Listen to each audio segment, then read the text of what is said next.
महोदय, प्रशासन का यह कर्तव्य हो जाता है कि वह सतर्क रहे और अधिकारी लोग अपने को निष्पक्ष रखें, किंतु जो जनता के अंदर एक गिरावट आती जा रही है वह भी एक देखने की बात है।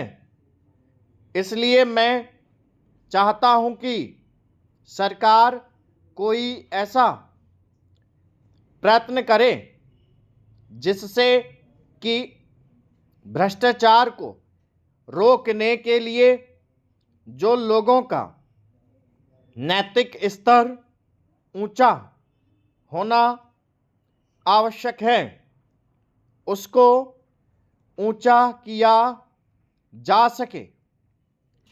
उसके लिए जो भी वह कर सके करे।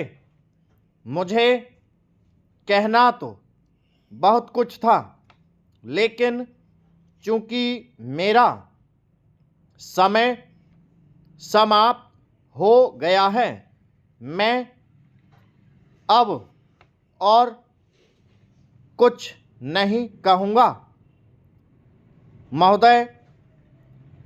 इसलिए मैं माननीय रक्षा मंत्री महोदय का ध्यान इतिहास की उस चेतावनी की ओर दिलाना चाहता हूँ कि हिमालय की चोटी पर जिसका अधिकार रहा है उसका गंगा और यमुना के मैदान पर भी अधिकार रहा है। हम इस आशा में नहीं रह सकते कि हम दुश्मन को हिमालय की चोटी से उतरने दें और फिर मैदान में उसका मुकाबला करें। मुझे याद है कि कुछ वर्ष पहले प्रधानमंत्री जी ने बड़ी दृढ़ता के साथ यह कहा था कि हम हिमालय को दहेज के रूप में नहीं दे देना चाहते और यह नहीं कहना चाहते कि साहब आप टहलते हुए यहाँ आ जाइए। हम नहीं चाहते कि वहाँ पर कोई मुकाबला ही ना हो।